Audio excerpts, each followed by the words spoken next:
नमस्कार दर्शकों, स्वागत है आपका हमारे इस वीडियो में। अभी हम मौजूद है सतलोक आश्रम सोजत राजस्थान पाली में, जहां पर संत रामपाल जी महाराज के सानिध्य में 3 दिवसीय विशाल महासमागम का आयोजन किया गया है। और अभी हम मौजूद हैं सतलोक आश्रम के अंदर, और वहां पर बनाई गई है एक आध्यात्मिक प्रदर्शनी। आप देख सकते हैं किस प्रकार से बाहर का ये, अभी हम प्रदर्शनी स्थल के बाहर हैं मेन गेट पर, जो कि आप देख सकते हैं किस प्रकार से यहाँ इन्होंने सुंदर गेट बना रखा है। और आइए आपको इस प्रदर्शनी के अंदर की कवरेज दिखाते हैं और दिखाते हैं किस प्रकार से इस प्रदर्शनी में हमें क्या क्या देखने को मिलेगा और क्यों ये प्रदर्शनी हर सतलोक आश्रमों में बनाई गई है, इसका क्या राज है। इस चीज़ को भी इस वीडियो में जानेंगे। बने रहे हमारे इस वीडियो में। दर्शकों, हमें पता लगा है कि इस प्रदर्शनी में संत रामपाल जी महाराज के सानिध्य में जो ये प्रदर्शनी बनाई गई इस आश्रम में, इसमें हमें पता लगा है कबीर परमेश्वर प्रकट दिवस मनाया जा रहा है, उसके उपलक्ष्य में ही ये प्रदर्शनी बनाई गई है। और इस प्रदर्शनी के अंदर ये बताया गया है कि किस प्रकार से कबीर परमात्मा ने ये जो लीलाएं हैं, उनके जीवन में जो जो लीलाएं उन्होंने की, उन सब को इस प्रदर्शनी के माध्यम से बताया गया है। आप देख सकते हैं किस प्रकार से यहाँ पर जो एक तालाब का यहाँ पर बनाया गया है, और इसके साथ साथ यहाँ पर एक ऋषि है जिनका नाम अष्टानंद है, जो कि लहर तालाब के पास में अपनी साधना कर रहे थे। उस साधना के तहत यहाँ पर यह प्रकरण दिखाया जा रहा है, और आगे आपको दिखाते हैं किस प्रकार से। तो यहाँ पर आप देख सकते हैं कि जो अष्टानंद ऋषि थे, वो जब ध्यान में अपनी जो दैनिक क्रिया कर रहे थे, उस समय इनको एक प्रकाश दिखा और ध्यान स्थिति में एक बालक का स्वरूप इनको नजर आया। आइए देखते हैं आगे और प्रदर्शनी में क्या क्या देखने को। तो जैसा कि आप हमारे पीछे देख सकते हैं, ये जो प्रदर्शनी बनाई गई है, इस प्रदर्शनी में आप देख सकते हैं कि उसी समय पर निरुनिमा नाम के जो 2 जुलाहा दंपति थे, वो स्नान करने आए थे। और स्नान करने के समय उसी समय पर कबीर परमात्मा अपनी लीला के तहत यहाँ पर जब उस तालाब पर आए थे, तो निरुनिमा को यहाँ पर वो मिले थे। यहाँ पर ये प्रकरण दिखाया जा रहा है। दर्शकों, जैसा कि हमने आगे देखा था कि अष्टानंद ऋषि ने जो ध्यान स्थिति में उस एक बालक को देखा था, उसी का निवारण कराने वो अपने गुरु रामानंद जी के पास आए थे, और उन्होंने अपनी शंका को समाधान करवाने के लिए बैठे हैं। दर्शकों, जो आप मेरे पीछे ये प्रकरण देख रहे हैं, ये आप देख सकते हैं कि जो कबीर परमेश्वर थे, वो जो जहाँ पर धरती पर आए थे, तो उसके बाद जो दुल्हा दंपति उनको घर लेकर आए, तो काशी के जितने भी जो लोग थे, वो उनको देखने के लिए उमड़ उमड़ कर वो पूरी उस घर पर आए थे, और पूरी काशी के लोग उनको देखने के लिए यहाँ पर आए थे। और उसके बाद आप देख सकते हैं हमारे इस झांकी में कि किस प्रकार से उनका जो नामकरण था, वो करने के लिए जो मौलवी जो आए थे, वो नामकरण का यहाँ पर किस प्रकार से उनका नामकरण हुआ था, किस प्रकार से उनको यहाँ पर जो लोग मौलवी आए थे, उन्होंने कैसे उनका नामकरण किया, इस चीज़ के बारे में यहाँ पर इस रूप में आप यहाँ पर देख सकते हैं इस झांकी में। इस प्रकरण में आप देख सकते हैं किस प्रकार से जब कबीर साहब ने 25 दिन तक कुछ भी आहार नहीं किया, तो नीमा चिंतित हो गई, और इसी चिंता को देखते हुए कबीर जी ने शंकर भगवान को प्रेरित किया, और यहाँ पर उनसे प्रार्थना की कि आप यहाँ पर आइए और इनका निवारण कीजिए।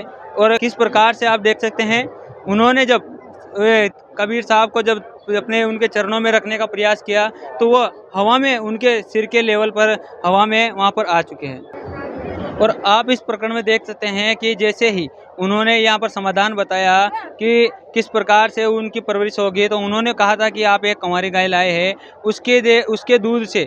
उसके ही दूध से इनका लालन पालन होगा, वो कुंवारी गाय का ही दूध पीते हैं। ऐसा वेदों में भी प्रकरण है, और वेदों में भी लिखा है कि जब परमात्मा धरा पर आते हैं, तो कुंवारी गाय के दूध से ही उनकी परवरिश की जाती है, ऐसा यहाँ पर दिखाया गया है। आप देख सकते हैं किस प्रकार से यहाँ पर जो यह प्रकरण दिखाया गया है, इसमें यहाँ पर एक राजा है जिसका नाम सिकंदर लोधी है। ये यहाँ पर इसको एक जलन का रोग हुआ था। इस रोग के तहत इसको सभी जो वैद्य थे, उन्होंने दवाई भी दी, उनको औषधि भी दी, पर किसी भी औषधि से के कारण उनके लिए दुआएं भी की गई, फिर भी उनको किसी भी औषधि, किसी भी दुआ से उनके जलन का रोग ठीक नहीं हुआ। और इस प्रकार में आप देख सकते हैं उनके लिए यहाँ पर जो पीछे देखते हैं जो ऋषि है, वो भी दुआएं कर रहे हैं और उनके लिए दवाएं भी दे रहे हैं, फिर भी उनको इस प्रकरण में दिखाया जा रहा है कि उनको किसी भी प्रकार से वो राजा रो रहा है और दुखी हो रहा है कि उसको दुख निवारण नहीं हो रहा। और इसके साथ साथ आप एक और प्रकरण देख सकते हैं कि ये अपने दुख को निवारण करने के लिए कबीर साहब के पास आया था, और उसके बाद रामानंद जी के आश्रम में उनको बताया गया था राजा को कि वो रामानंद जी के आश्रम में आते हैं। तो रामानंद जी के पास जब ये गया, तो रामानंद जी ने मुसलमानों से नफरत करते थे। इस प्रकरण के ऊपर जब राजा को पता लगा कि वो मुसलमानों से छुआछूत कर, तो राजा ने इस गुस्से में उनके शीश को जो है धड़ से अलग कर दिया था। और आप देख सकते हैं कि यहाँ पर दो जो राजा हैं, जो एक सिकंदर लोधी है और एक वीरदेव सिंह बघेल है, ये कबीर जी के चरणों में गिरे थे, उनको दंडवत प्रणाम किया था। और दंडवत प्रणाम करके कबीर जी परमात्मा ने उनको आशीर्वाद दिया, और आशीर्वाद देने के बाद उन्होंने उनके जलन का रोग दूर किया। और आप देख सकते हैं दोनों राजा यहाँ पर किस प्रकार से देखिए उनसे दुआएं कर रहे हैं, उनके आगे प्रार्थना कर रहे हैं और नतमस्तक हैं। और यहाँ पर आप देखिए कि जैसे ही वहाँ पर इस सिकंदर लोधी ने जब रामानंद जी का शीश को अलग कर दिया था, तो उसके बाद कबीर परमात्मा ने उनके चरणों को स्पर्श करके अपनी शक्ति से उनको वापस पुनः जीवन दान दिया था, और उन्होंने उनके शीश को जो है वो घर पर वापस जोड़ दिया था। और उनके इसके बाद रामानंद जी ने कभी भी जो मुसलमान धर्म के जो लोग हैं उनसे कभी भी छुआछूत नहीं की। आप देख सकते हैं किस प्रकार से एक और प्रकरण हमारे सामने है। आप देख सकते हैं यहाँ पर जो राजा है जो मुसलमान धर्म से था, वो रामानंद जी ने उनको उनके गले लगाया और उनको कहा कि आज से मैं कभी भी मुसलमान धर्म के लोगों से कभी भी नफरत नहीं करूँगा। इसलिए ये प्रकरण हुआ था। और इसके साथ साथ आप हमारे पीछे देख सकते हैं ये एक और प्रकरण यहाँ पर आपको देख सकता है कि ये जो बादशाह है, इसने जब कबीर जी की लीलाओं के बारे में शेख तकी को बताया और अपनी उन शक्तियों का कबीर जी की उनकी वर्णन किया, उनकी सराहना की उनके कार्यों की, तो उन्होंने कहा कि ये आप देख सकते हैं किस प्रकार ये प्रकरण है कि उन्होंने शेख तकी ने कहा कि आप एक मुर्दे को जिंदा कीजिए। तो यहाँ पर एक मुर्दा जो है नदी में बह रहा था, उसको कबीर परमात्मा ने अपने एक इशारे से उसको यहाँ पर बुलाया था। और इशारे पर बुलाने के बाद यहाँ पर देख सकते हैं आप किस प्रकार से जो राजा के सामने और शेख तकी के सामने उस बालक को जिसको जीवित किया था उसका नाम कमाल रखा था। और आप देख सकते हैं उस कमाल को जिंदा होने के बाद जो शेख तकी है वो आश्चर्य से चकित हो गया और अपने मुंह को खोलकर वहाँ पर इस प्रकार से दृश्य यहाँ पर दिखाया जा रहा है। और आगे आपको दिखाते हैं किस प्रकार के और भी दृश्य यहाँ पर देखने को मिलेंगे। तो आप देख सकते हैं यहाँ पर एक और यहाँ पर आपको दृश्य देखने को मिलेगा कि किस प्रकार से जो शेख तकी है वहाँ नहीं मानने के बाद फिर भी यहाँ पर आप देख सकते हैं एक लड़की है जो कब्र में दबी हुई है, ये शेख तकी की लड़की बताई जा रही है। और कबीर परमात्मा ने इस लीला में किया था कि इस लड़की को अपने वचन से यहाँ पर इसको वापस पुनः जीवित किया था और शेख तकी को बताया था कि मैं स्वयं परमात्मा हूँ, मगर फिर भी शेख तकी नहीं माना। और उसके बाद आप देख सकते हैं यहाँ पर वो जो जीवित की थी लड़की उसको आशीर्वाद दिया और उसने अपने जीवन का वृत्तांत उन्होंने जो भी उनके उसके पहले जो जन्म हुए थे उस वृत्तांत को बताया। और कबीर परमात्मा ने इसको अपनी शरण में लेकर अपने बालक के तौर पर इसको अपने परिवार के तौर पर रखा। और आप देख सकते हैं यहाँ पर उस सिकंदर लोधी ने कबीर जी की परीक्षा लेने के लिए कि तू अल्लाह की जात है, अगर तू खुदा है तो अपने आप को सिद्ध करके दिखा। उन्होंने उनको परमात्मा न मान करके उनकी परीक्षा ली और तेल के कड़ाहों में उबलते हुए तेल के कड़ाहों में कबीर जी को आप देख सकते हैं किस प्रकार से कबीर जी को उसमें डाला और उनकी परीक्षा लेने की करी। और यहाँ पर आप देख सकते हैं जो राजा है उसने भी उसके कबीर जी जब तेल के कड़ाहों में बैठ गए तो उसके बाद आप देख सकते हैं उनको कुछ भी नहीं हुआ, मगर राजा नहीं माना तो उसने अपनी उंगली को तेल में डाल करके चेक करने का कोशिश किया। उसने देखा कि क्या है वास्तव में तेल गर्म है, इसलिए उन्होंने अपनी उंगली डाली और उंगली डालने के बाद आप देख सकते हैं कि उंगली अलग हो गई, जो जहाँ से उंगली उसने डाली थी वो अलग हो गई। ये प्रकरण यहाँ पर दिखाया गया है। आइए कि और भी देखते हैं किस प्रकार के यहाँ पर प्रकरण हमें देखने को मिलेंगे।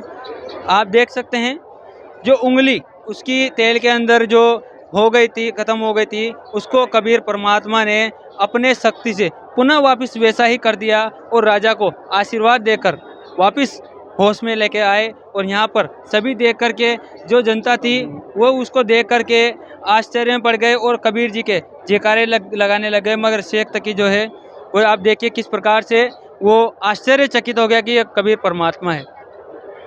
और आप देख सकते हैं ये एक और प्रकरण आपके सामने है जिसमें एक कबीर परमात्मा को जो है यहाँ पर बंधक बना करके बैठा रखा है और सामने आप देख सकते हैं हाथी के ऊपर महावत जो है सवार है।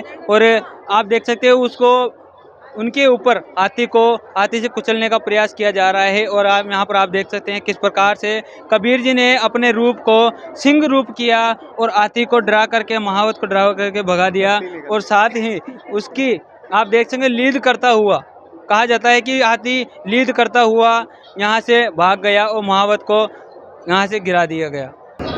इस दृश्य को देख करके सभी भौचक्के हो गए और राजा को कबीर जी ने अपना वो रूप दिखाया जो कि उसको देख करके, अपने विराट रूप को देख, उनके रूप को देख करके, परमात्मा के उस स्वरूप को देख करके राजा उनके चरणों में गिर गया और भावुक हो गया। आप देख सकते हैं किस प्रकार से राजा ने आंसू आ गए हैं और आंसू बहा करके वो उनके चरणों में गिर गया है और उनसे प्रार्थना कर रहा है। तो दर्शकों, जैसा कि आपने इस प्रदर्शनी के अंदर देखा, इस वीडियो में आपको बताया गया कि किस प्रकार से ये जो प्रदर्शनी है वो कबीर जी की लीलाओं के ऊपर है। कैसे उन्होंने वो जो जन्मे थे उसे जन्म से लेकर के उन्होंने किस प्रकार से लीलाएं की, किस प्रकार से उन्होंने अपने जीवन में जो जो लीलाएं की उसको इस प्रकरण के माध्यम से, यहाँ पर इस पोस्टर्स के माध्यम से यहाँ पर लोगों को बताया गया। और आपने जो देखा, आप देख सकते हैं किस प्रकार से आपने जो वीडियो में देखा कि किस प्रकार से कबीर जी को यातनाएं दी गई, उन सब चीज़ों के बारे में इस प्रदर्शनी के अंदर बताया गया था। और आपको ये वीडियो कैसा लगा कमेंट में करके ज़रूर बताएं। इस प्रदर्शनी के बारे में भी बताएं कि आपको ये प्रदर्शनी कैसी लगी। अभी तक के लिए धन्यवाद।